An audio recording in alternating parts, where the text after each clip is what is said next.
I'm live. Kindly show your presence.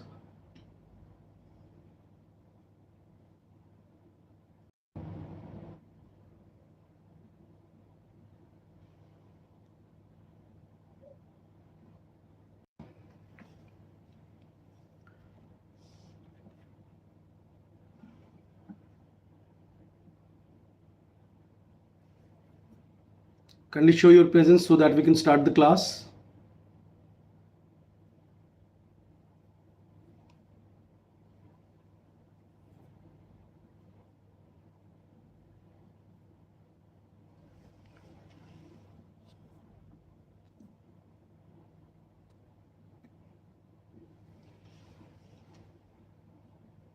I can see some students now.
I can see you are joining now. You can say hello to me so that I can feel that you're connected.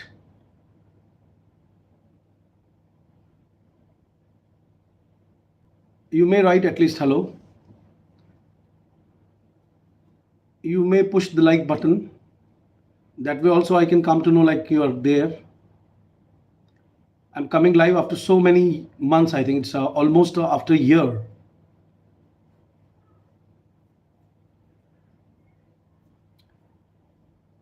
Uh, you can write your queries also. I'm about to discuss world literature. I'm unable to see any comments from your side. So at least write, somebody writes a comment so that I can see.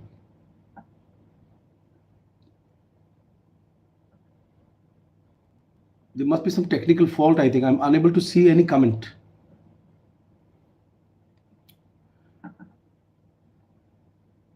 You can share this live class with your friends also so that they can also join. Some of you can write any comment so that I can feel whether you are connected or not, because I am unable to see any comment.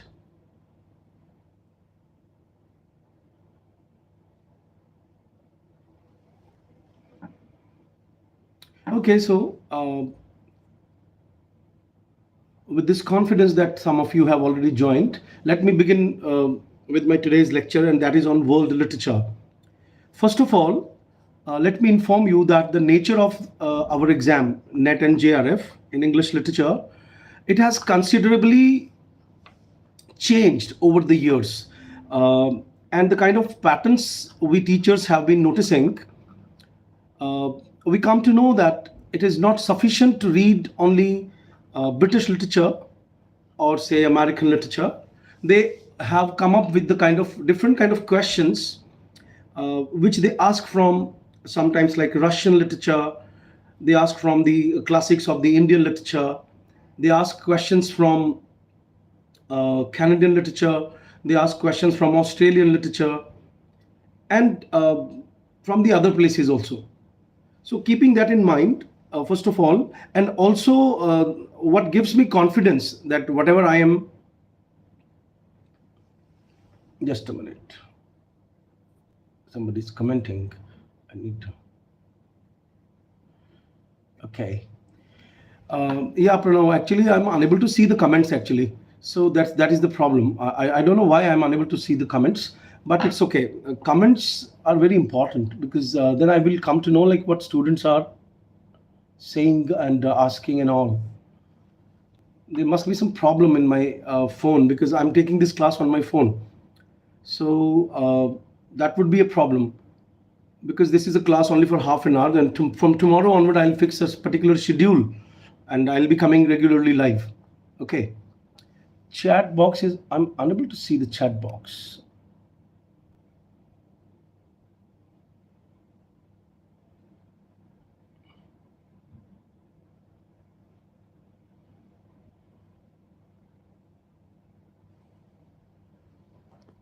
Mhm.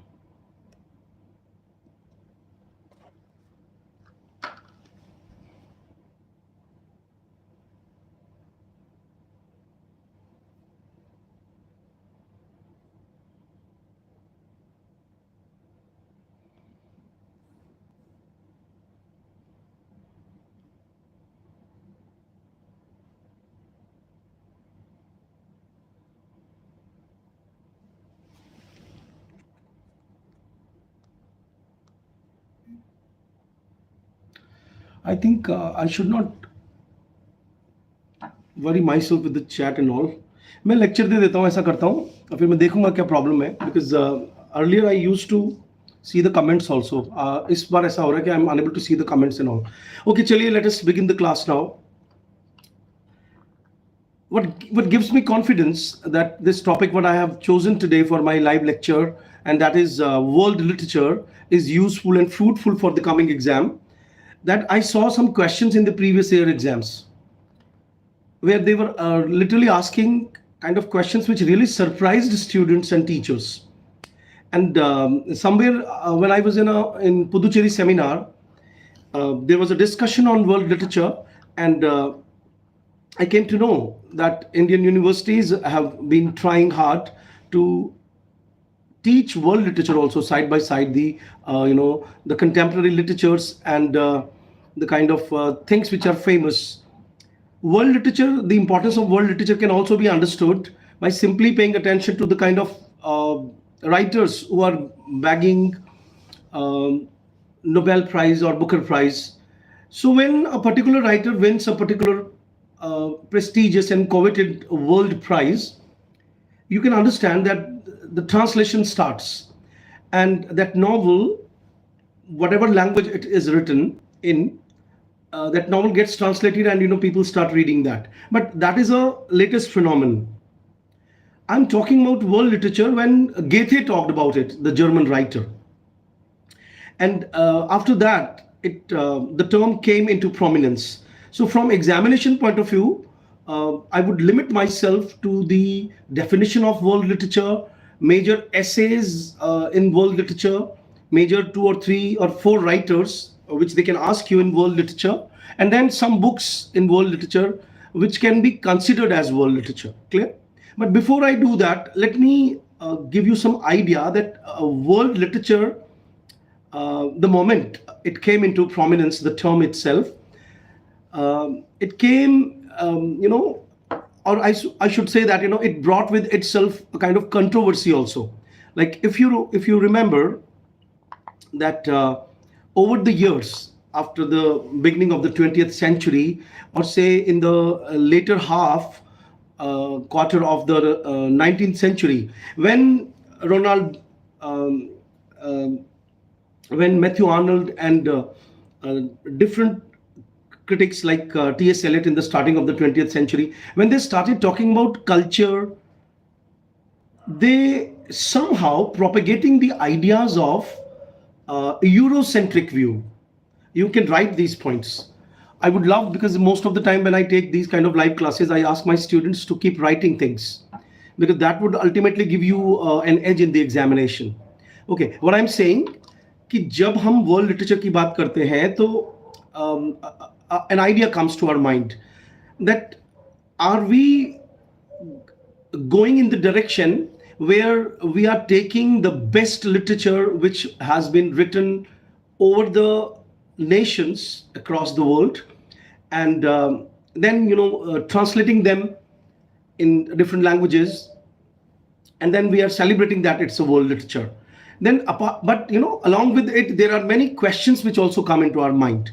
ये सारी चीजें समझना इसलिए जरूरी है कि जब हम किसी को वर्ल्ड लिटरेचर कहते हैं, so if you go to America, if you go to England, if you come to India, you find that for example Shakuntala, suppose we take, because for your kind information, Shakuntala has already been talked about, translated, and all the great writers of the world have been considering it as a a literature of some quality. We read Odyssey, or say we read Shakespeare, or we read Milton, or we read other writers of the Arab countries also, China, Japan. Then we come to know that don't you think that we are not considering the voices of dissent present in that literature? और अगर हम उस literature को उस country का best literature मान करके, which has been preserved by the centuries, तो ऐसा नहीं लगता है कि वो जो लिटरेचर है वो पावरफुल क्लास के लोगों की लैंग्वेज में लिखा गया, और those people who had power in their hands, they anyhow circulated the idea that that literature is the best literature, and then people in the translation industry and the publishing industry, those who have means to get access to the ideas, literature, and can get the means to translate the literature, जिसको वो world literature कह रहे हैं. और आपको नहीं लगता है कि फिर वर्ल्ड में कहीं ना कहीं एक बूर्जुआ कल्चर का जो लिटरेचर है वो फैल जाएगा, like the literature which was written by the powerful people, or the people who were in power, or the people who had privilege in the classes.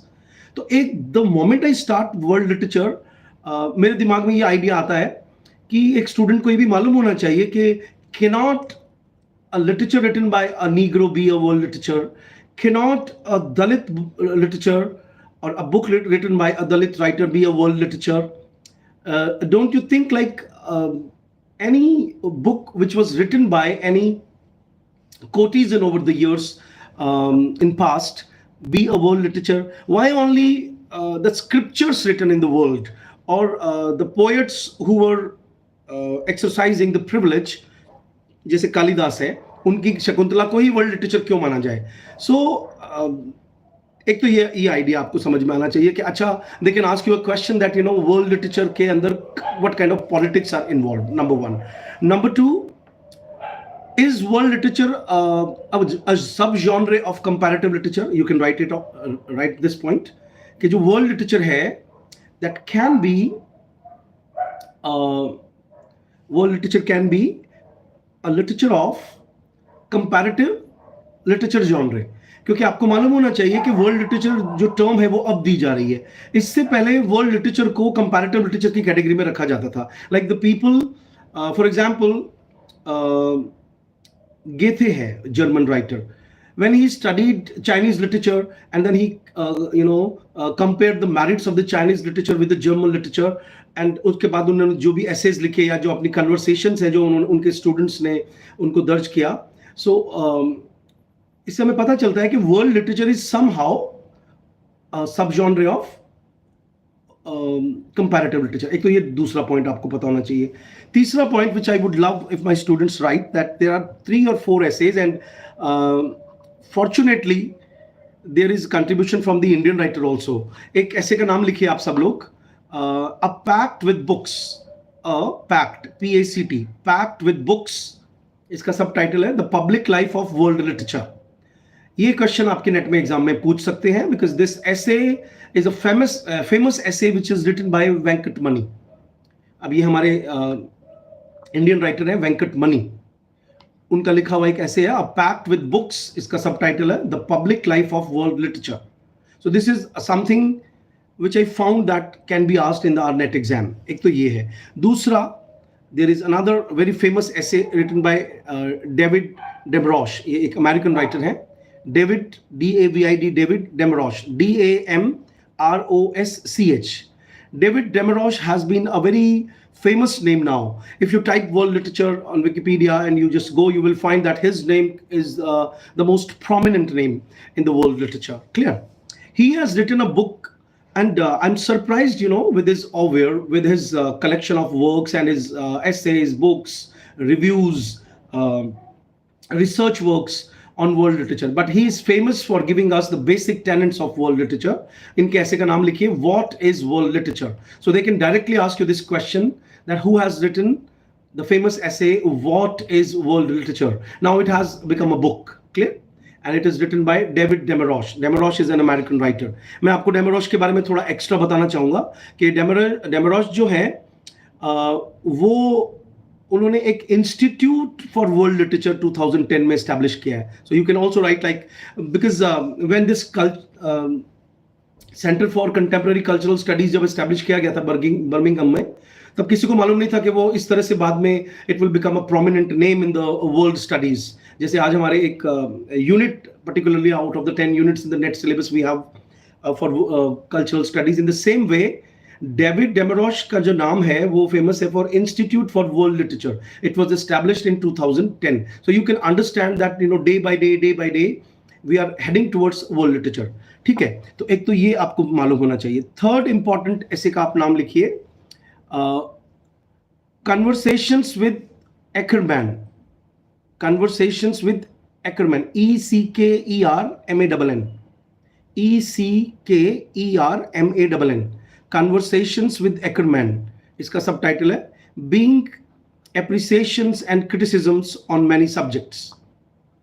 Being Appreciations and Criticisms on Many Subjects. ये एक conversation है गेथे की उनके student के साथ जिनका नाम है एक्करमैन. So this is considered to be the oldest work in world literature. Okay, David Demerosh's famous book or essay is a latest one. And Venkat Mani का जो ऐसे मैंने लिखवाया था, packed with books the public life of world literature, that is an Indian contribution in world literature. और Goethe का नाम सबने सुना होगा. ये उनका वर्क है which is considered to be, we can say that he was the one who pioneered in this field of world literature. Clear? अच्छा, फिर उसके बाद में एक फेमस राइटर आपने सबने नाम सुना होगा सबाल्टर्न स्टडीज में, गायत्री चक्रवर्ती स्पिवाक. उनका एक ऐसे which is a book length ऐसे, उसका नाम है डेथ ऑफ अ डिसिप्लिन. लिख लीजिए, डेथ ऑफ अ डिसिप्लिन. ये गायत्री चक्रवर्ती स्पिवाक का ऐसे है, डेथ ऑफ अ डिसिप्लिन. अच्छा ma'am, in between my lecture late me inform you that आप मेरे से वर्ल्ड लिटरेचर का जो कुछ मैंने स्टडी आपको पढ़ाने के लिए जो भी कुछ तैयार किया उसका PDF यू कैन क्लेम. इधर you can join my Telegram channel. मैं वहाँ पे आपको इसको एक साथ सबको शेयर कर दूंगा. ओके, तो मेरा टेलीग्राम चैनल आप ढूंढ सकते हैं मुकेश पारिक के नाम से या इंग्लिश कॉस्मोस के नाम से. ठीक है, so far we have talked about 3-4 important essays. एक बात मैं और बता दूं कि Norton anthology which has been a staple source material for the kind of questions we have been getting in all the NET exams. तो एक बार क्वेश्चन आया था कि ऑक्सफोर्ड कंपेनियन या कैम्ब्रिज कंपेनियन वर्ल्ड लिटरेचर पर है या नहीं. So let me inform you that world literature पर कंपेनियंस तो बहुत सारे हैं. जैसे प्रिंसटन का कंपेनियन बहुत फेमस है. वर्ल्ड की जो नॉर्टन एंथोलॉजी है वर्ल्ड लिटरेचर पर, वो भी फेमस है. और उसमें हमारा जो कंट्रीब्यूशन है इंडियन लिटरेचर का, वो केवल 5% है. This thing I came to know when I was in Puducherry seminar. सो एक बार आप नाम लिख लीजिए, Norton anthology of world literature. सबको मालूम है नॉर्टन एंथोलॉजी एक स्टेपल वर्क है which we all students of literature and teachers of literature read.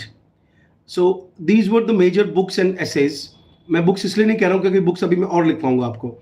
Now the एक important point यहाँ पे डिस्कस करना है मुझे कि what is Demerosh or his definition of world literature. तो वो कहते हैं कि a work enters into world literature by a double process. First, by being read as literature. Second, by circulating out into a broader world beyond its linguistic and cultural point of origin. And I agree with him because both the points are important. Because the lovers of literature, first of all, when they read literature, for example, for me, reading Ulysses by James Joyce, whether it is in curriculum or not, the book will always attract me. Clear? So, for me, it will be a world literature. In the same manner, whenever I teach anywhere and I find that books written by like Homer, or say by any Arab writer, or say a Japanese writer or a Chinese writer, whenever I come to know about their translation, being a literature lover, I just try to get hold of the book and try to read them. So the first and important thing is that world literature, as Demarest has defined it, that it is read as a literature. And second, because of this, the things available in the market, the kind of techniques available in the market, the processes of translation, the facilities of translation available in the market, it can be broadly circulated in the world, and because of that it also can be read as world literature. उसके बाद में let us talk about वेंकटमणि का क्या definition है, what he says about वेंकटमणि, जिनका मैंने अभी आपको ऐसे लिखवाया था. He says that the worldling of literature, worldling matlab that this cosmopolitan nature of the world, or say the spread of any literature and make it a world literature, is brought about by information transfer. He has used the term information transfer, largely generated by developments in print culture. So again, as Demarest has said, Venkatmani also is of the view that because of the print culture development, now maximum number of people can get access to a literature of a country, and then it can, be fortunate enough to become a world literature. उसके बाद में हमें मालूम होना चाहिए कि गेथे जो है उनका एक फेमस रिमार्क है which is very famous regarding world literature. ये आप लिख लीजिए, आप, I would love if you write it down. Goethe's when he was talking to his student Eckermann, whose ऐसे जब भी मैंने अभी आपको लिखवाया था, which is famous as a book these days, he predicted what would be the condition of world literature in the coming time. वो कहते हैं कि national literature is now a rather unmeaning term. ये एग्जाम में as a quotation आ सकता है आपको. National literature is now a rather unmeaning term. कि national literature अब आने वाले समय में हो सकता है कि, ये उन्होंने कब कहा था, अंदाजा लगा लीजिए, 1827. तो इतने साल पहले a person who had this inkling, who had this idea, who had this acumen, that he could say that national literature is now a rather unmeaning term. आगे लिखिए, the epoch of world literature, epoch, period को बोलते हैं, EPOCH. The epoch of world literature is at hand, and everyone must strive to hasten its approach. ये statement as such आपको exam में पूछ सकते हैं बच्चों. National literature is now a rather unmeaning term, semicolon. The epoch, EPOCH, the epoch of world literature is at hand, comma, and everyone must strive to hasten its approach. हम सबको कोशिश करनी चाहिए कि ये जितना जल्दी फैले उतना ही बढ़िया है. So, एक और इनका statement famous है. Let me read it for you just to make you aware of what is the importance of world literature. I am more and more convinced that poetry is the universal possession of mankind. ये गेथे कह रहे हैं, German writer, जिन्होंने fast पे लिखा है और हमारे नेट में इनके ऊपर बार बार क्वेश्चन आता है. जिनको अभी तक गेथे का नाम नहीं सुना हुआ, GOETHE, उनको मालूम होना चाहिए कि उन्होंने एक बहुत फेमस स्टेटमेंट कहा है कि romanticism is disease and classicism is life. अगर आपको मालूम हो तो, means he was such an adherent, such a proponent, and such an advocate of classicism. And though he was born in that period when romanticism was started, and he was highly critical of romanticism. Clear? He says that I am more and more convinced that poetry is the universal possession of mankind. So यहाँ पे seed है world literature का, जब वो कहते हैं कि universal possession of Mankind है. मतलब कहीं की भी कविता किसी एक नेशन की मतलब लेगेसी नहीं है, ये वर्ल्ड के लिए है. तो इसका मतलब है कि अगर वेद व्यास कुछ लिख रहे हैं तो can be read by everybody. Okay, Shakespeare कुछ लिख रहा है, समथिंग इज देयर. मैं जब भी कभी कुछ स्टूडेंट्स को जो लिटरेचर से नहीं होते हैं, लिटरेचर बैकग्राउंड से, उनको कभी भी it's so happen like I taught Shakespeare, वो रियली एंजॉय किया उन्होंने कि कितना इन्होंने अच्छा लिखा है. या कभी बर्टोल्ट ब्रेस्ट का कोई कोटेशन मैंने पढ़ाया हो, या मैंने ऑस्कर वाइल्ड का कोई एपिग्राम पढ़ाया हो, या कभी मैंने T.S. एलियट का ड्रामा की कुछ लाइन्स कभी पढ़ा दी हो. आप बोलोगे क्यों पढ़ा दी? क्योंकि मैं कैट के जो स्टूडेंट्स होते हैं उनको भी इंग्लिश पढ़ाता हूँ. So sometimes these kind of sentences come there, or say certain comprehension passages.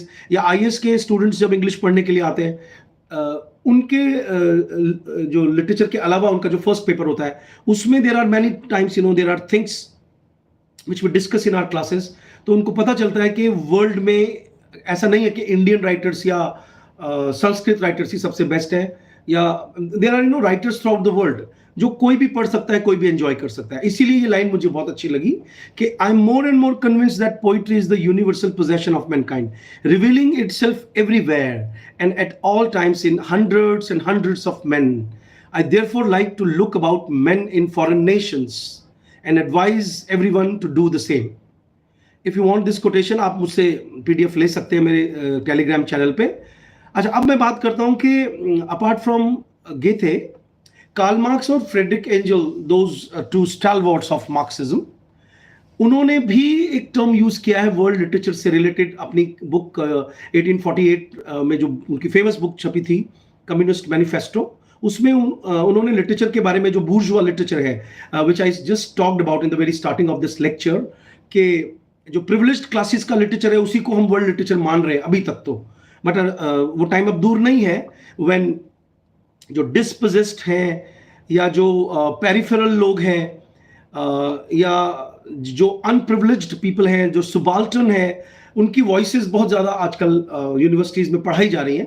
सो वो दिन दूर नहीं है जब when people will come to know that they also have seeds of aestheticism, क्योंकि वर्ल्ड लिटरेचर में या जो बूर्जुआ का जो लिटरेचर है जिसके बारे में कार्ल मार्क्स और फ्रेडरिक एंजल बोलते हैं कम्युनिस्ट मैनिफेस्टो में, जिसमें उन्होंने कहा है कि कॉस्मोपॉलिटन कैरेक्टर ऑफ बूर्जुआ लिटरेचर, तो ये आप लिख सकते हो कि कॉस्मोपॉलिटन कैरेक्टर अपनी you can right in your notebooks that who has talked about the cosmopolitan character of bourgeois literature, क्योंकि वर्ल्ड लिटरेचर को उन्होंने बूर्जुआ लिटरेचर कहा है। बूर्जुआ का स्पेलिंग है BOURGEOIS।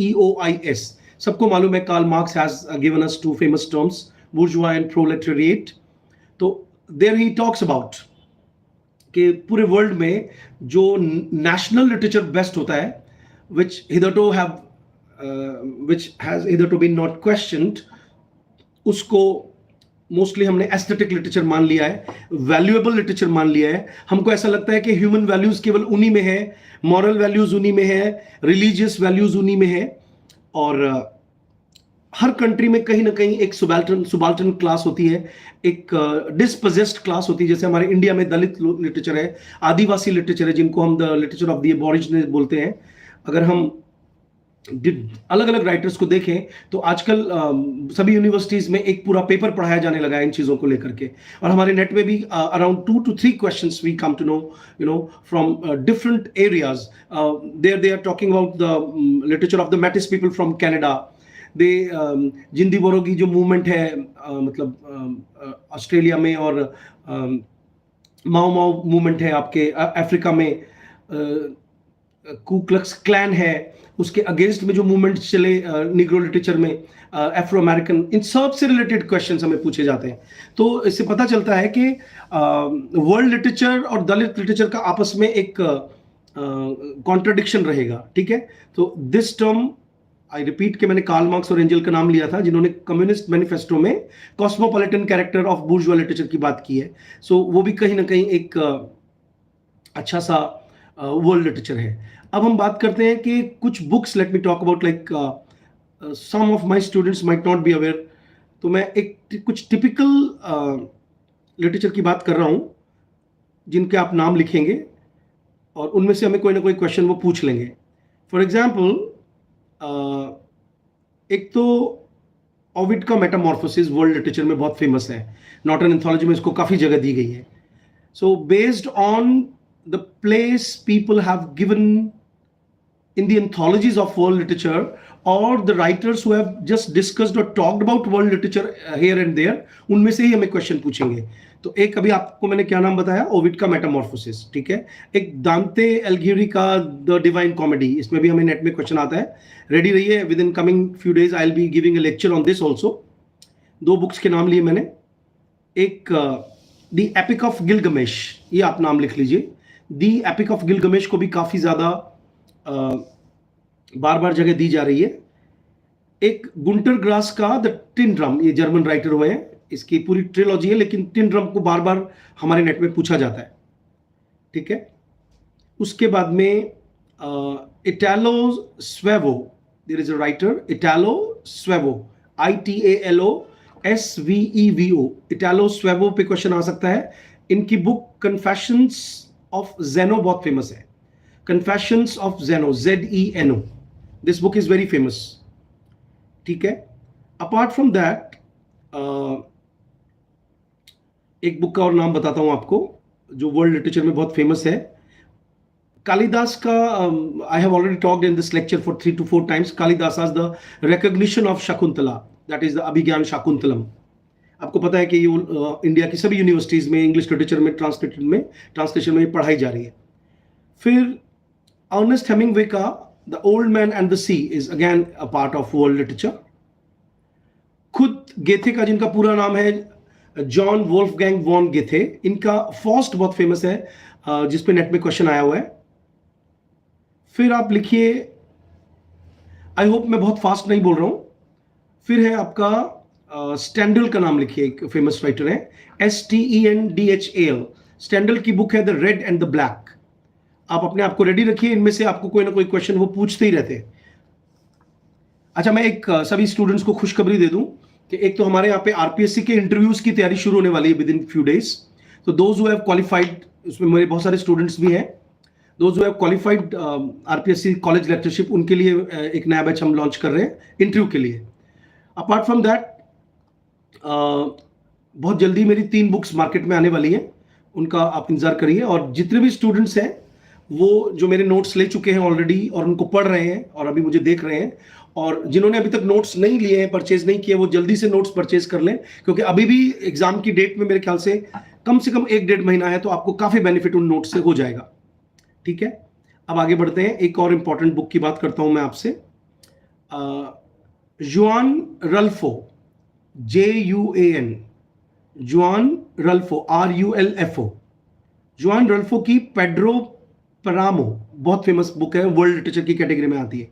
पेड्रो, पहले मैं दोबारा से नाम बोलता हूं राइटर का, JUAN, जुआन, RULFO, जुआन रल्फो, पेड्रो पेरामो, PEDROPARAMO. ये अलग अलग नाम है.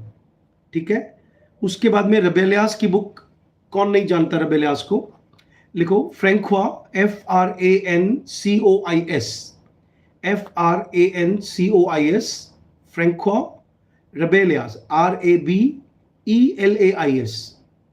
रबेलिया की गार्गेंटुआ एंड पेंटाग्रुएल, ये बुक बहुत फेमस है. सभी ऑनलाइन क्लासेस के स्टूडेंट्स को मैंने इस पे लेक्चर दिया है, और इसके ऊपर नेट में क्वेश्चन भी आया है. गार्गेंटुआ एंड पेंटाग्रुएल, मैं 2 बार नाम बोलता हूं. फ्रैंकोis रबेलियास राइटर का नाम है, गार्गेंटुआ एंड पेंटाग्रुएल, GARGANTUA, गार्गेंटुआ एंड पेंटाग्रुएल, PANTAGRUEL.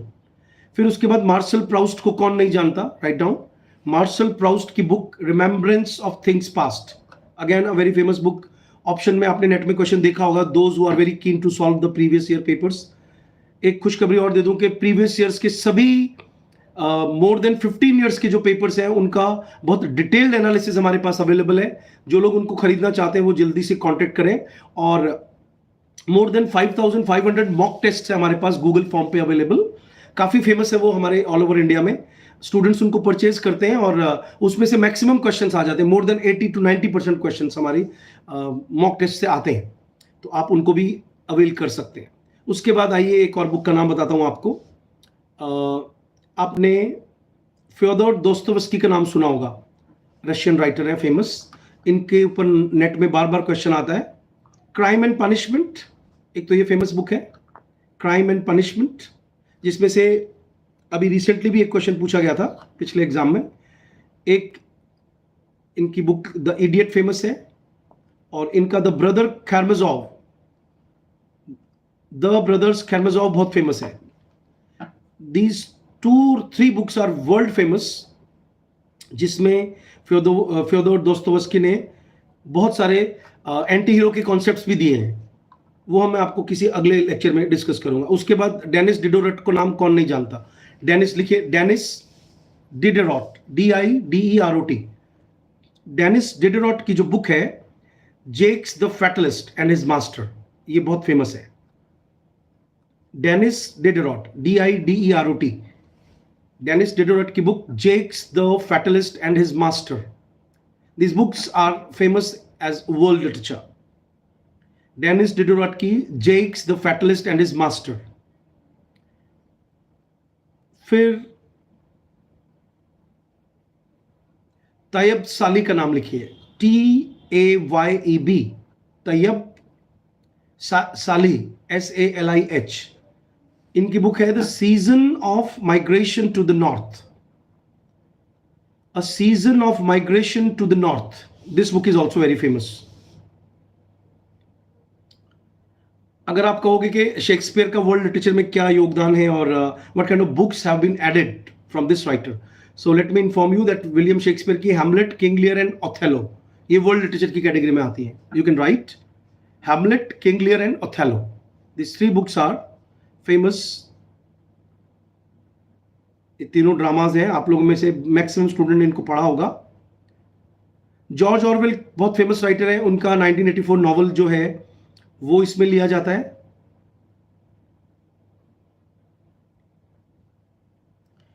फिर some may accuse me like you have not talked about any writer from Africa, तो चिनो एचेबे की थिंग्स फॉल अपार्ट बहुत फेमस बुक है, वर्ल्ड लिटरेचर में पढ़ाई जाने लगी है। फिर बाल्जेक का नाम सबने सुना होगा, French writer, write down Balzac, Honoré de Balzac. इनकी बुक ओल्ड फादर जॉरियट का नाम बहुत फेमस है, ओल्ड फादर जॉरियट और Goriot, whatever you read it, old father GORIOT, ठीक है। फिर अभी रिसेंटली पिछले एग्जाम में जॉर्ज लुई बोर्जिस की एक शॉर्ट स्टोरी का रेफरेंस आया था, तो आपको मालूम होना चाहिए कि जो जॉर्ज लुई बोर्जिस है, उनका जितने भी कलेक्टेड फिक्शंस हैं वो सब एग्जाम में पूछे जाते हैं, वो वर्ल्ड लिटरेचर की कैटेगरी में आती है। नाम लिख लीजिए, JORGE, George Louis LUIS Borges, collected fictions, ठीक है। फिर सबको मालूम है father of English literature Geoffrey Chaucer, तो जॉफ्री चॉसर का कैंटरबरी टेल्स जो है वो वर्ल्ड लिटरेचर में आता है, ठीक है। फिर मुरासाकी शिकिबू का नाम बहुत फेमस है, लिखिए मुरासाकी शिकिबू, द टेल ऑफ गेंजी, बहुत फेमस है बच्चों। मुरासाकी, MURASAKI, मुरासाकी शिकिबू, द टेल ऑफ गेंजी, इसको गेंजी भी बोलते हैं और उनके लेक्चर में, उनके लैंग्वेज में कुछ और भी बोलते हैं इसको। फिर आ जाइए आप, एक और नाम बताता हूं आपको जोसेफ कॉनरेड का नाम फेमस होगा, सुना ही होगा आपने, जोसेफ कॉनरेड, जिनका जो बुक है जो मोस्टली हम लोग पढ़ते हैं, हार्ट ऑफ डार्कनेस। इसके अलावा इनका जो नॉस्ट्रोमो है वो बहुत फेमस है, नॉस्ट्रोमो वर्ल्ड लिटरेचर में पढ़ाया जाता है, ठीक है। फिर चार्ल्स डिकिंस का अगर आपसे कोई पूछे कि भाई Charles Dickens has been a very famous and canonical author, उनका ग्रेट एक्सपेक्टेशन बहुत पढ़ाया जाता है all over the world, great expectations, ये पूछ सकते हैं आपसे क्वेश्चन, इसलिए नहीं पूछेंगे, आपने नोटिस भी किया होगा कि उनके बार बार ग्रेट एक्सपेक्टेशंस में से ही क्यों क्वेश्चन आते हैं, जिसका हीरो पिप है।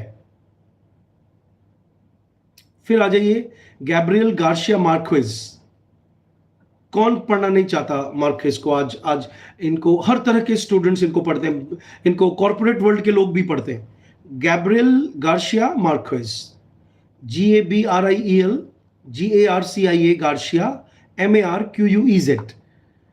गैब्रियल गार्सिया मार्क्वेज का 100 Years of Solitude सबको मालूम है, बार बार नेट में क्वेश्चन आता है, लिख लीजिए 100 Years of Solitude, और दूसरा लिखो love in the time of cholera, love in the time of cholera.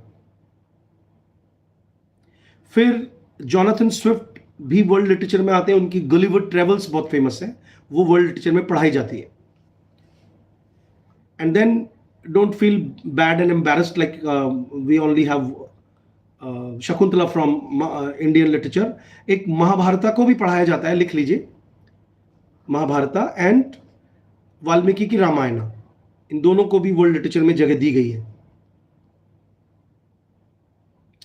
फिर आता है कि जैसे आपको मालूम होगा कि व्हाट इज अ क्लासिक, एक ऐसे बताओ किसने लिखा है व्हाट इज अ क्लासिक।